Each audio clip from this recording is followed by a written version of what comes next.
My name is Lita Marlowe, 30 years old. Miami at night wears money the way some people wear perfume, too strong, all intention. The Ocean Breeze Resort rose out of the palms like a champagne bottle. Somebody had shaken too hard. Sequins of light on glass walls, a marble fountain fizzling at the center of the courtyard, fairy lights strung so close they made their own constellations. I parked, smoothed the skirt of my emerald dress, and told myself to breathe. In, out, onto the stage. Be useful, be quiet, be the daughter who doesn't make the night about herself. The check-in table gleamed like a jewelry counter. A woman in a crisp blazer looked up with a professional smile already on. Name? Lita Marlowe, I said. Bride's sister. Her smile dipped. She scrolled, tapped, scrolled again. I'm not seeing that. A careful pause, the kind meant to pad a fall. Maybe there's another list? My mouth tried on a laugh it didn't feel. There's not another sister. She bit her lip, tapped a second time. Performance of diligence, pity brimming at the edges. I'm sorry. The humid air thickened.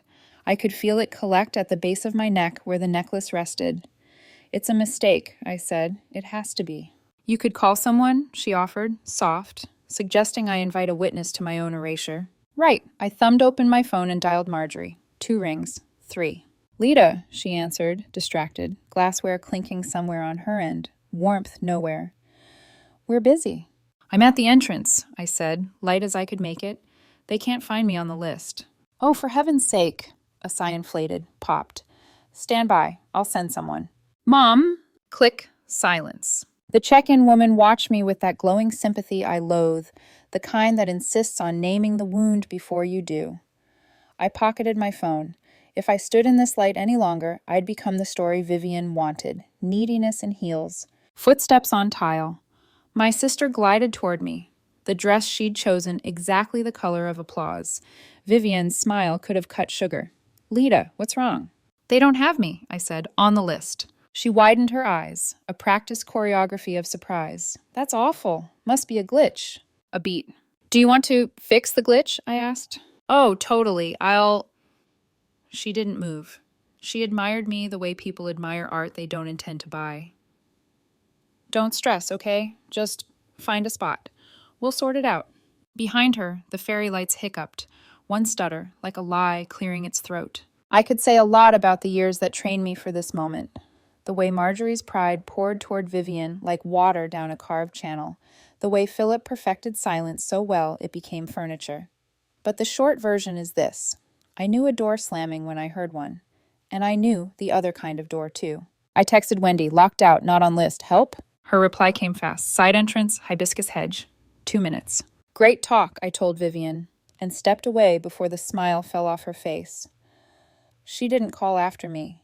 Why would she? I'd already become the night's footnote. Grass gave under my heels as I skirted the building. The air smelled like salt and cut flowers. Somewhere inside, a band massaged a jazz standard until it sounded expensive. Wendy materialized by a steel door, dark hair in a messy bun, staff badge catching the light. Your sister owes me a raise, she said, sliding her keycard. Get in. You'll get a drink, I said. Top shelf. Make it 2. And Leda, she touched my elbow. Eyes up tonight. Something's off. Planner said your sister's been micromanaging security like the nuclear codes. I noticed. The door led us into a hush of service hallways that smelled faintly of citrus cleaner and nerves. We moved past racks of extra glassware, crates of roses, a catering manager whisper shouting into a headset. My heart thudded in time with the walk-in fridge hum. I hadn't realized how hard I'd been bracing until I was on the other side of the threshold. Inside the main hall, perfection bloomed. Chandeliers the size of small planets swung their soft gravity over tables draped in white, each centerpiece a choreography of roses and eucalyptus. The head table glittered, unapologetic. I drifted toward the seating chart like a moth to documentation. Names in looping script, each one a permission slip. Marjorie and Philip at the head table, where they belonged in Vivian's story. Cousins, co-workers, college roommates, plus ones. My name nowhere, like I'd been erased with a good eraser and a steady hand. I spotted Marjorie pressing a veil flat that didn't need pressing. Mom, I said, contained. A minute? She didn't look at me first. She looked to see who might be looking at us. Later, not now. I don't have a seat, I said. I wasn't on the list. She exhaled, the tiny, impatient huff she used on stains that refused to budge. Don't create problems. There are more chairs. It's not about chairs. It is always about chairs, she said, and turned, already gone from me, in that perfect way she has of leaving while standing still. Dad? I tried, an old habit. Philip's eyes skittered over me, landed on the safety of his glass. Let's not ruin the evening, he murmured, like the evening wasn't already arranged around my absence. Got it, I said, and for once the words didn't hollow me out when I said them.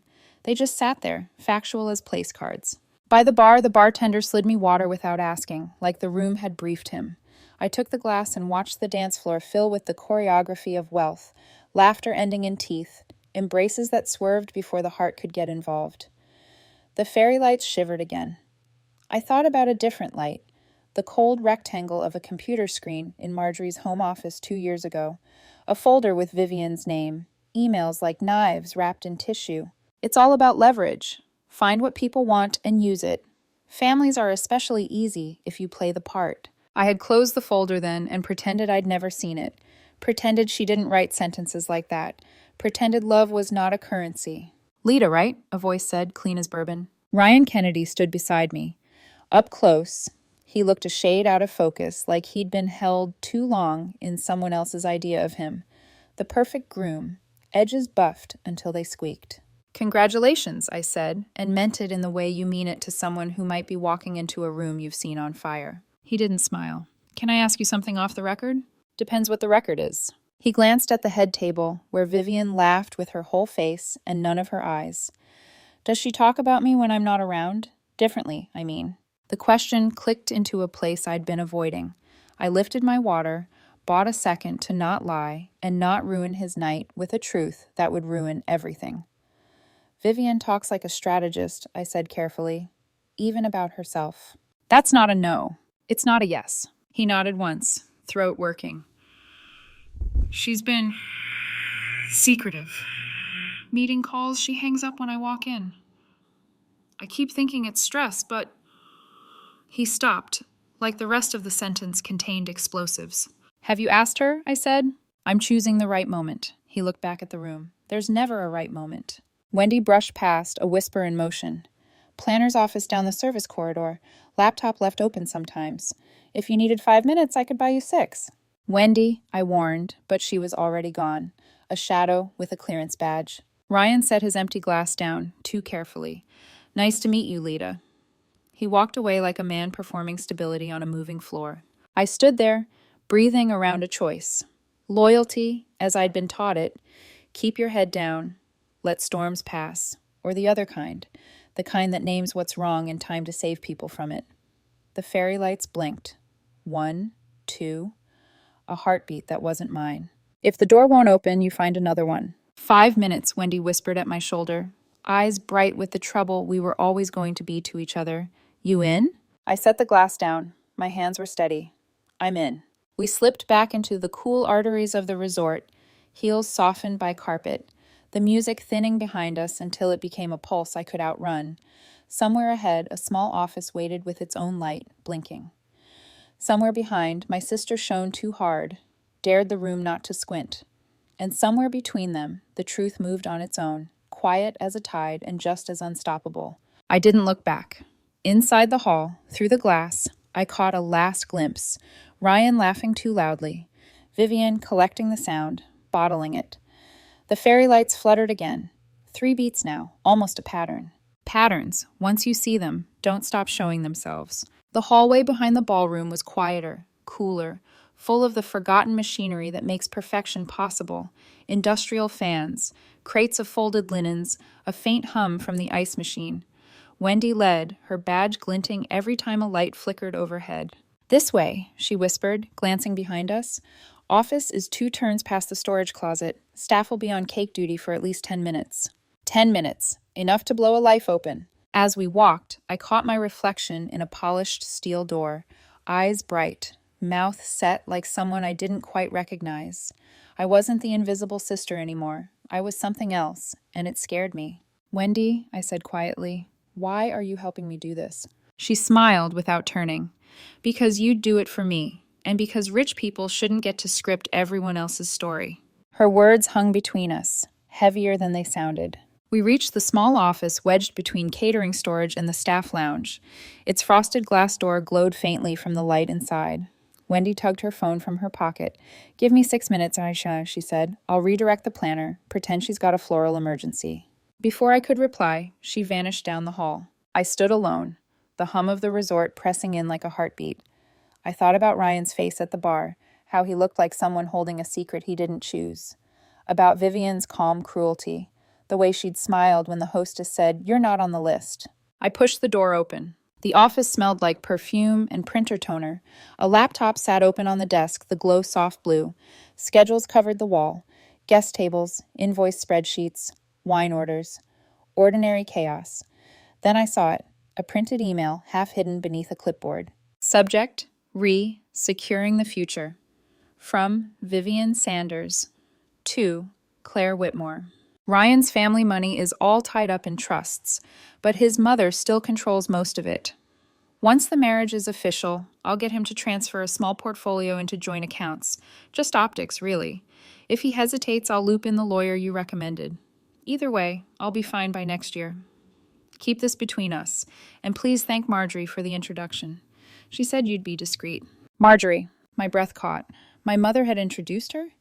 Maybe she hadn't known what it was for, but that line dug under my skin and stayed there. I folded the paper, slid it into my clutch, pulse stuttering in my throat. Then came the soft click of heels. Ms. Marlowe, a calm voice said behind me. I turned. Gloria Kennedy stood in the doorway. Navy gown, silver hair swept back, eyes sharp as mirrors. Ryan's mother. I straightened, caught between guilt and something like relief. Mrs. Kennedy. She looked at the paper half tucked in my hand, then at the laptop still glowing on the desk. I suppose there's an explanation. Yes, I said, forcing my voice steady. Just not a simple one. Try me. I hesitated, then handed her the email. She read silently.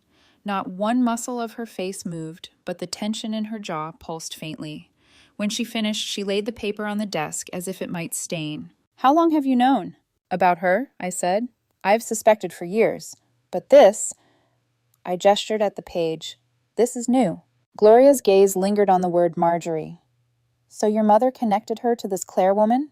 That's what it says. She always did look like she was trying to win something invisible. Gloria's voice was low, controlled. Thank you, Lita. I've been waiting for proof. For what? She folded the email once, sharp as a knife crease. For the moment when my son stops being blinded by charm. Come with me. Where? To the lounge. We'll settle this before dessert. I blinked. You mean now? Truth doesn't improve with refrigeration. She started down the corridor, heels striking the tile like a metronome of judgment. I followed because I couldn't not.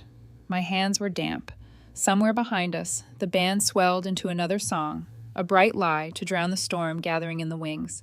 When we reached the private lounge just off the main hall, Gloria opened the door without knocking. The room smelled faintly of champagne and fear. Vivian was there, of course she was, standing near the window, phone in hand, smile mid-performance.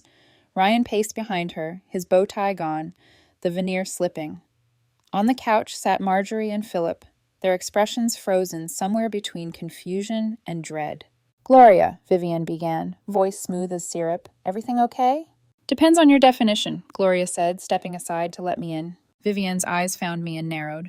What's she doing here? She found something you forgot to hide. Gloria held up the folded paper like evidence in a trial. Care to explain? The color drained from Vivian's face so fast it almost made a sound. What is that? An email to a Claire Whitmore, Gloria said. About securing your future, about using my son, about your mother's assistance. Marjorie made a sharp noise like air escaping a balloon. What are you talking about? Vivian forced a laugh, brittle. This is absurd. Someone's framing me. Her gaze darted to me, venom sparking. Of course, it's you. You've been jealous your whole life. Couldn't stand that I'm finally happy. I didn't write your words, I said quietly. Gloria laid the paper on the table, her tone precise. The headers are verified. This was sent from your account, Vivian.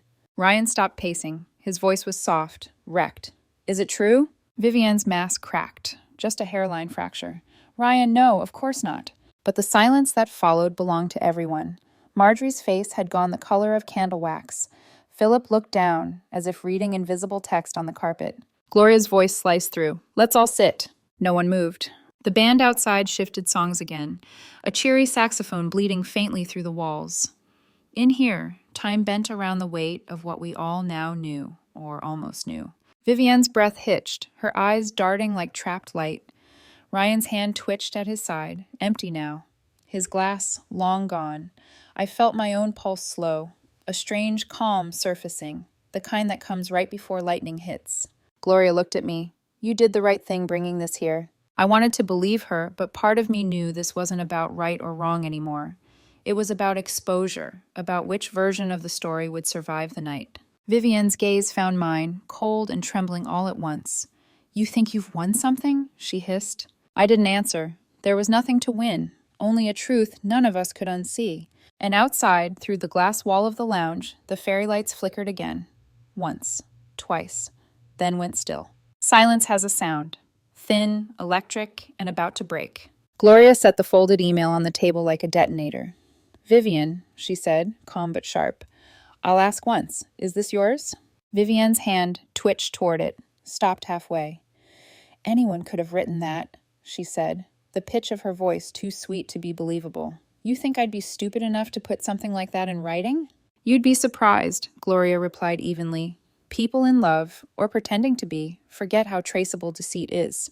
Ryan's jaw tightened. Answer her. Vivienne's gaze flicked from him to me to Marjorie, desperate for a lifeline. Marjorie reached out automatically, the way she always did when Vivienne faltered, but the movement froze halfway, uncertainty catching her hand midair. Mom, Vivienne said, voice trembling just enough to sound rehearsed. Tell them this is insane. Marjorie blinked. Vivienne, what is this about me introducing Claire? Vivienne's mouth opened, closed. For the first time, she looked unsure of her own script. You said you knew a lawyer who helped with family trusts. You gave me her card. Marjorie's face drained. I didn't know you meant this. I thought that I wanted to steal from him, Vivienne snapped. Don't look so shocked. You taught me to survive. The sentence cracked through the air like glass splitting. Marjorie flinched but didn't deny it. She just whispered, Not like this, Vivienne. Philip cleared his throat, a rare sound, dry and small. Enough. Don't, Gloria said, eyes still on Vivienne. She's not done. Vivienne straightened, gathering what was left of her poise. You all act like this is some scandal. It's called being practical. Men leave, fortunes fade. I'm just securing the future, I said quietly, quoting the subject line. Her head snapped toward me, the last of her calm fracturing. You've wanted this since we were kids, haven't you? For everyone to see that I'm not perfect. I swallowed hard. You made yourself perfect. You erased the rest of us to do it. Ryan stepped closer to her. His voice was low, the kind that barely holds itself together. You said you loved me. Vivienne smiled, a small tired thing that looked nothing like victory. Love is a resource, she murmured. You use it or you lose it. Gloria's hand clenched around the email. Then you've lost it. Marjorie gasped softly. Gloria, please, this isn't the place. But it was too late. The energy in the room had shifted. There was no containing it now. Ryan reached into his jacket and pulled out a folded stack of papers. The gesture was slow, deliberate. I didn't want to do this tonight, he said, but I came prepared. Vivienne blinked. What is that? Divorce papers, he said, drafted last week. The words hit like thunder. You're joking, she whispered, stepping back. I found out about the lawyer months ago, Ryan said. Did you think she wouldn't brag to someone? I wanted to see how far you'd take it. You made it all the way to the altar. Vivienne's hands trembled. Ryan, please, don't do this here. Gloria's voice cut clean through her plea. Here is perfect. Marjorie rose abruptly, panic seeping through the veneer of grace. Stop this. You can't end a marriage on the same night it began. Ryan didn't look at her. The marriage began as a lie. Vivienne reached for him, but he stepped back. The rejection made her sway, and for the first time I saw fear. Not the theatrical kind she used to manipulate sympathy, but the raw, unfamiliar kind that comes when control finally slips through your hands. Dad, she said hoarsely, say something. Philip stared at her, years of silence compressed into one heavy breath. I've said nothing for too long, he said, and look where it's gotten us. He looked at me then, eyes wet but steady. I see you, Leda. I'm sorry it took this. The words cracked something open inside me, a mix of grief and vindication so strong it almost burned. Vivian's voice rose, jagged. You're all turning on me. Over a forged email and a guess? Gloria snapped. We verified the headers. You used the resort Wi-Fi. That shut her up. The silence that followed felt cavernous. Even the music from the hall seemed to retreat. Marjorie sank back down, hands over her face. Philip moved to stand behind her, the old choreography of their marriage suddenly reversed. He the shield, she the crumbling one. Vivian looked around the room, at her husband, her mother, her sister, her father, and found nothing left to grab onto. Her breathing quickened, her hands shook. Then she let out a laugh, brittle and wild. Fine, she said, voice echoing. Ruin me. Make me the villain. That's easier for everyone, isn't it? Ryan's expression didn't change. You did that yourself. She took a step toward him, then toward me. You think you're better than me, Leda? You think this makes you righteous? I shook my head slowly. No, it makes me free. Her eyes burned, half hatred, half recognition. You'll regret this, she whispered. Maybe, I said, but at least it'll be my choice. The handle of the lounge door turned. The muffled hum of the reception swelled louder. Someone gasped outside. A waiter holding a tray of champagne froze in the doorway. Behind him, a few guests had gathered, drawn by the tension. Vivian saw them, and something inside her broke for good. The door yawned open wider, spilling laughter and the clink of silverware into the silence. A handful of guests lingered just beyond it. Veronica's college friends, Ryan's cousins, strangers in sequins who smelled blood and perfume. Someone whispered, "What's happening?" And a phone camera lifted, blinking red. Vivian spun toward them, her eyes huge, desperate to restore a world that was already slipping out from under her. There's been a misunderstanding, she said, her voice pitched too high. Everyone, please go back to your tables. No one moved. The music faltered, then stopped entirely. Gloria's tone was low, controlled. We'll handle this privately, she said, moving to close the door, but Vivian's hand shot out, holding it open. Privately? She hissed. You'd love that, wouldn't you? To whisper that I'm a thief in some corner while you all pretend to be better than me? Marjorie rose halfway from her chair. Vivian, stop. You're making it worse. Vivian's laugh was raw, sharp enough to cut skin. Oh, now you care about what's worse. Where was that care when I was 12 and had to be perfect just to be noticed? Viv, I began, but she snapped her head toward me, eyes wild. Don't you dare play saint, Leda. You've always wanted me to fall. I swallowed the heat rising in my throat. No, I said softly. I just wanted you to stop stepping on me to stay standing. Her lip curled. You think I didn't earn everything I got? You think it's easy being the one everyone depends on to keep this family from collapsing? Mom screaming about bills, Dad disappearing into his silence. She threw a glance at them both, trembling. Someone had to be strong. Marjorie's voice cracked. Scheming isn't strength. And neglect isn't love, Vivian shot back. That landed like a blow. Marjorie went still.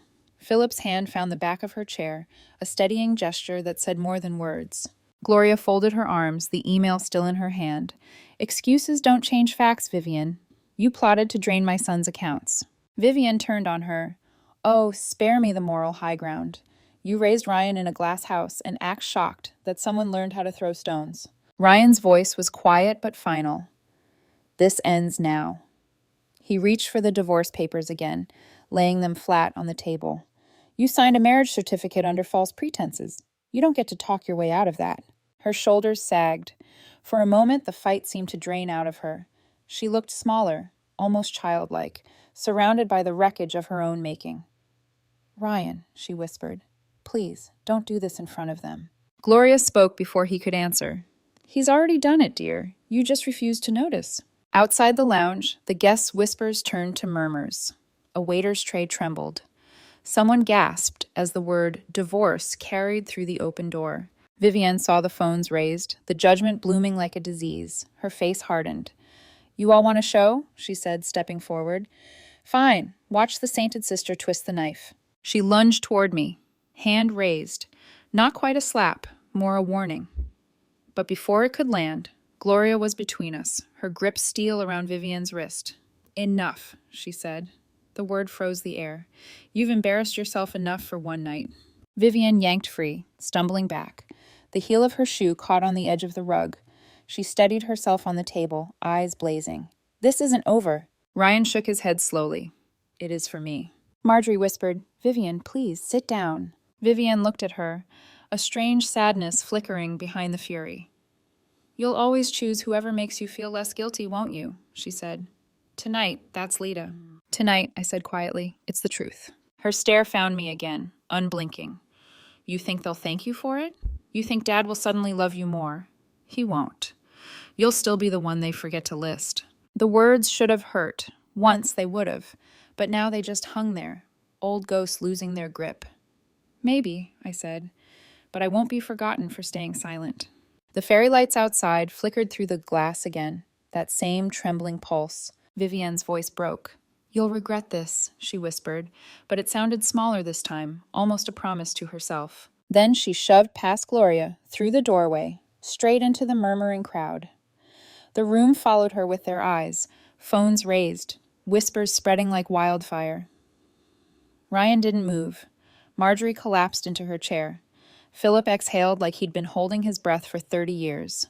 Gloria watched the open door for a long moment before turning to me. Stay close, she murmured.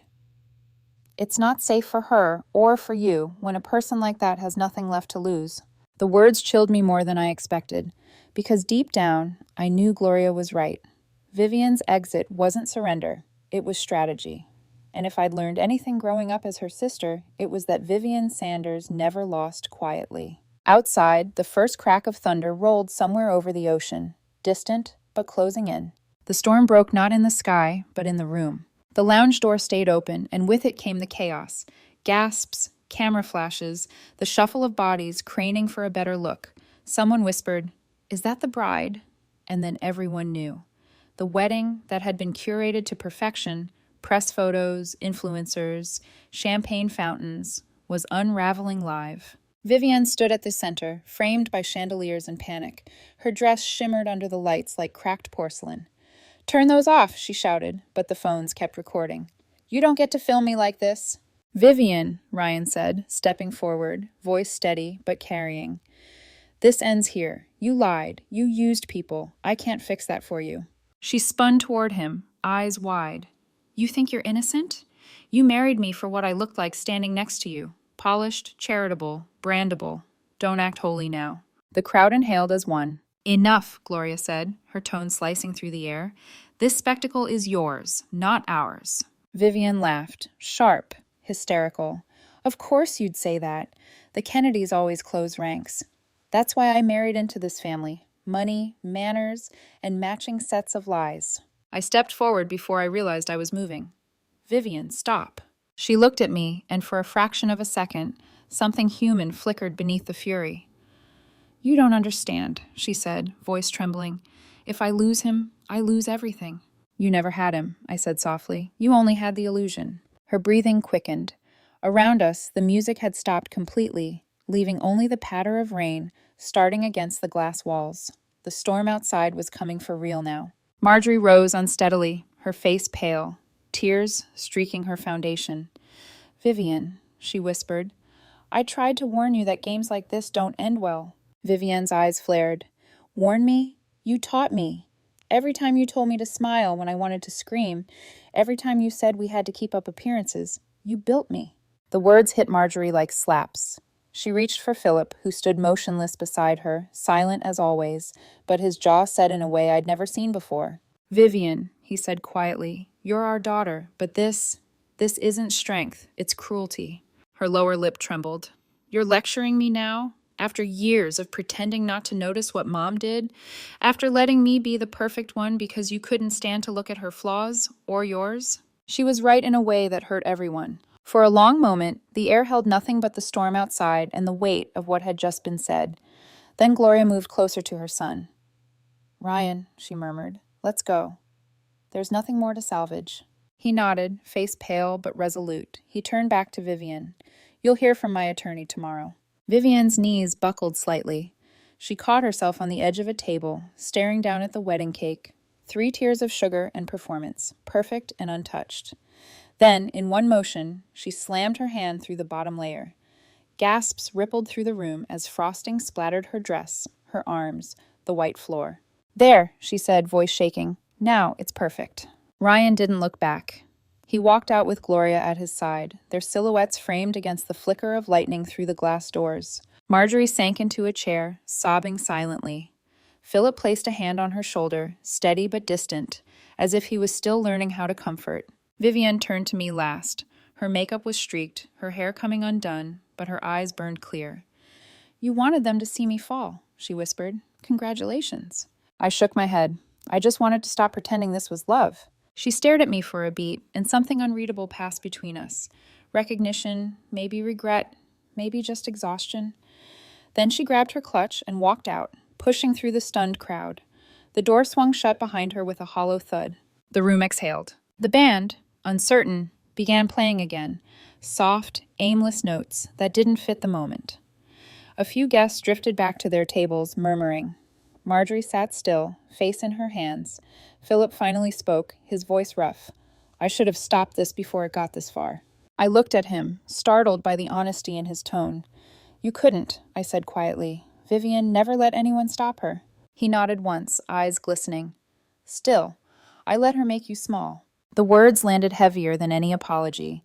For the first time in years, he met my eyes fully, and I saw not the detached father I'd grown up with, but a man facing what he'd ignored. Dad, I said softly, you see me now. That's enough. Wendy appeared at the back of the room, drenched from the rain, her event badge still clipped to her jacket. She caught my eye, mouthed, You okay? I nodded. She smiled faintly, then turned to shoo away a curious waiter. Lightning flashed outside. I looked toward the glass wall where Vivian had disappeared.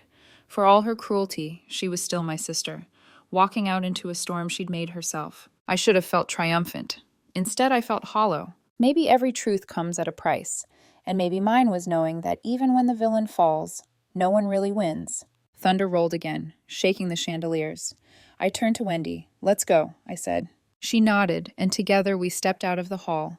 Behind us, the music tried to pretend nothing had happened, but the fairy lights above us kept flickering, like they, too, couldn't lie anymore. The rain had turned the parking lot into a mirror. Every light doubled, trembling on the asphalt.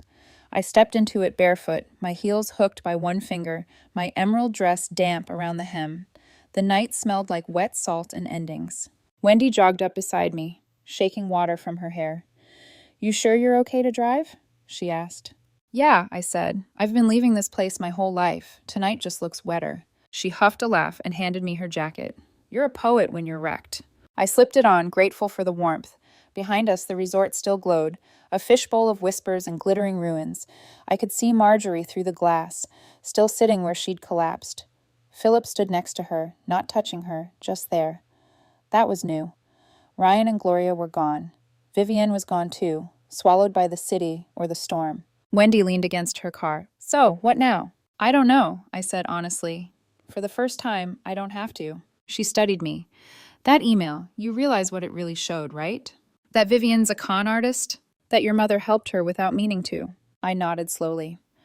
Marjorie was so scared of not being admired, she raised us to perform admiration instead of feel it. Vivian just perfected the act.